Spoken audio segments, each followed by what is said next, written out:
여러분 안녕하십니까? 날씨가 좀 무더워지고 있습니다. 이 무더워지는 이때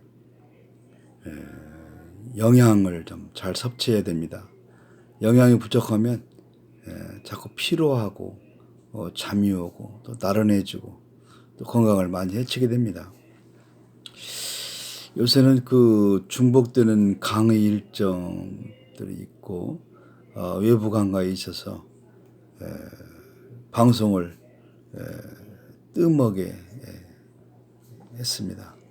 또 오늘 같은 경우 또 저들이 이제 충효의 교육이라는 걸 하는데 실로 이 시대에 꼭 필요한 교육인데 사회적으로 그렇게 넓게 이 교육을 장려하거나 선호하거나 또는 이것을 성원해 주는 사람이 많지는 않습니다.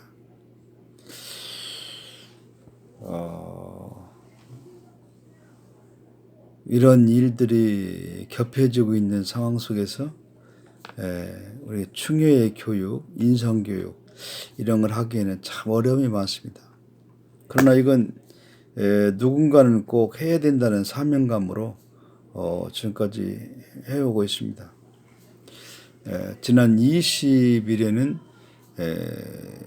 저희 충남 정신이라고는 한민족 정신을 근거로 해서 충효, 절의, 선비, 예의, 개적 정신 상과 시민상인 애양상, 모범 여성상, 말하자면 사임당상이라고 이렇게 일명하고 있습니다. 또한 모범 가정상 이렇게 8대 상을 시민에게 시상한 적이 있었습니다. 올해로 16년째가 돼서 제16회 이 상을 주다 보니까 이미 수혜자도 150여 분이 되었습니다. 근데 이 상의 덕목별로 충효와 절의와 선비의 개적 정신 이런 상의 내용대로 수상자들은 어떻게 살고 있는가 한편으로는 궁금해지고 또 저는 이제 이 상 수상자의 행적을 근거로 해서 또 사례집을 내려고 합니다. 그리고 이 수상자의 집에는 충효정신 실천상 이런 식으로 해서 그 스탠드로 표차를 만들어서 드렸습니다. 그래서 그 집의 현관에 걸어놓게 이렇게 만들어서 같이 기증을 했습니다. 오늘은 제가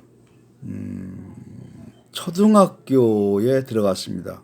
강사를 7분을 모시고 강의를 했는데 오늘 어떤 이 학교의 상당히 학생들이 많은 학교인데요. 3학년 7개반 210명, 4학년 7개반 210명, 그래가지고 420명. 그리고 이 시간은 4시간. 오전 4시간 전체를 한 것이죠. 그래서 28시간의 충효의 교육, 인성교육, 학교예절 이런 과목을 가지고서 학생들에게 혜택을 주고 왔고 또 간식을 주는데 아이들이 요새 과자를 좋아해서 또 과자를 좀 아이들이 풍족하게 먹을 수 있도록 학교에 기증하고 왔습니다. 근데 날씨가 상당히 무더웠고요. 오늘 상당히 그 강의 4시간씩 그 오전에 강의를 4시간 한다는 것은 10분을 쉬고 강의를 한다는 건 참 어려웠습니다. 쉬는 시간 10분은 서로 되게 협의한다든가 교육에 대해서 협조할 수 있는 시간이 아니고 그저 화장실 갔다 오는 그런 시간에 불과한 시간이죠. 그런데도 저희 강사님들이 8순이 넘은 분이 한 3분 계신데요. 그분들이 더 열을 가지고서 강의하는 모습을 보고서 정말 참 감동했습니다. 그러면 저 같은 사람은 아직 젊은데 그렇게 저도 좀 어려운데 그분들은 얼마나 어려울까. 그 생각의 그 정수에는 무슨 생각이 들어있을까 이런 생각을 했습니다. 네? 그 사람들의 마음속에는 내가 젊었을 때부터 지금까지 경제적으로 우여곡절이 많았지만 이제는 살만하고 그랬는데 우리가 이 세상을 살면서 경제활동을 하고 또 나라를 경제적으로 발전시키는 반면에 정신적인 그런 운동과 정신적인 교양을 쌓는 시간은 짧았다. 그러니 어떻게 생각하면 우리 책임이다. 그래서 우리는 한시도 빈틈없이 후세의 정신교육을 시켜야 된다. 이런 생각을 가지고 있다 이것입니다. 얼마나 그 애절한 생각입니까? 경제를 살려놓으신 그런 어른들께서 우리들이 경제활동을 하면서 정신적인 시간을 갖지 못했다. 요즘 그런 생각을 하는 사람들이 그렇게 많지 않습니다. 그런데 그렇게 손이 갈라지도록 피나는 노력을 해서 경제를 일서 세우는 80대의 원로들께서 일을 하고 밤잠 설쳐가면서 나라의 재건과 새마을 운동 또는 국방, 월남 파병, 이 소독 노동자 이 눈물겨운 과정을 거쳐서 나라의 경제를 짧은 시간에 살려놓고 그분들의 생각이 우리들이 지금 인성과 충효회를 소홀히 했기 때문에 지금 이런 혼란의 시대가 왔다는 그 자책을 하는 그 모습이 눈물겹지 않습니까? 저는 실로 그렇습니다. 그 사람들이 왜 책임이겠습니까? 그때의 정책 속에는 경제운동도 하면서 우리 정신운동, 새마을 정신운동을 했어야 되는데 새마을 경제사업에 몰두했고 정신운동을 좀 소홀했지 않습니까? 그러다 보니까 지금 위정자들, 판검사, 법조인은 물론이거니와 지금 국가의 지도자들은 인성결핍 현상으로 인해서 국가를 지금 이 지경으로까지 내몰고 있는 것이 아닙니까? 오늘도 우리는 그런 강연과 교육을 하고 왔습니다만 우리가 앞으로 미래 세대를 위해서 그래도 늦었더라도 우리는 그런 교육의 일선에서 우리가 아직까지 불이 꺼지지 않았으니 우리의 정신을 모아서 후대를 교육시켜야 되지 않겠느냐.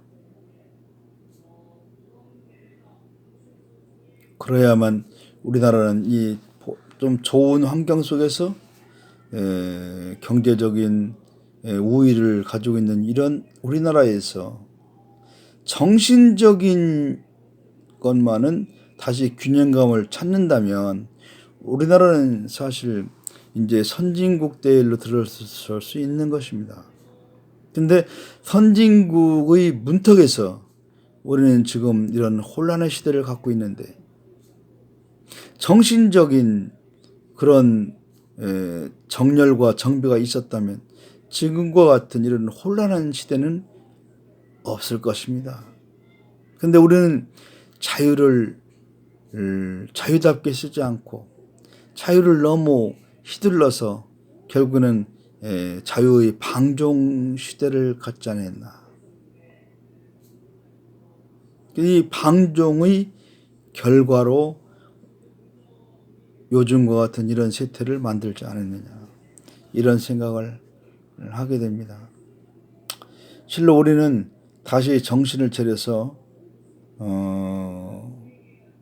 이 우리나라의 풍전등화와 같은 이런 시대를 타파하고 선진국 대열에 들어가서 우리의 민족의 미래를 개척해야 될 젊은이들이 올바른 인성을 가지고 올바른 교육을 받고 세계에서 내놓을 만한 그런 훌륭한 민족 정신을 발휘해야 된다, 이런 생각입니다. 오늘도 한 그루의 사과나무를 심는 마음으로 교육을 했습니다.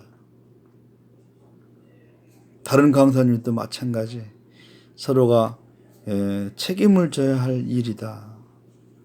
우리가 좀 먼저 선각을 했으니 이 알고 있는 사람이 교육을 하지 않으면 알고 있는 의무를 이행하는 것이 아니며 알고 있다는 의미도 아무런 의미가 없다.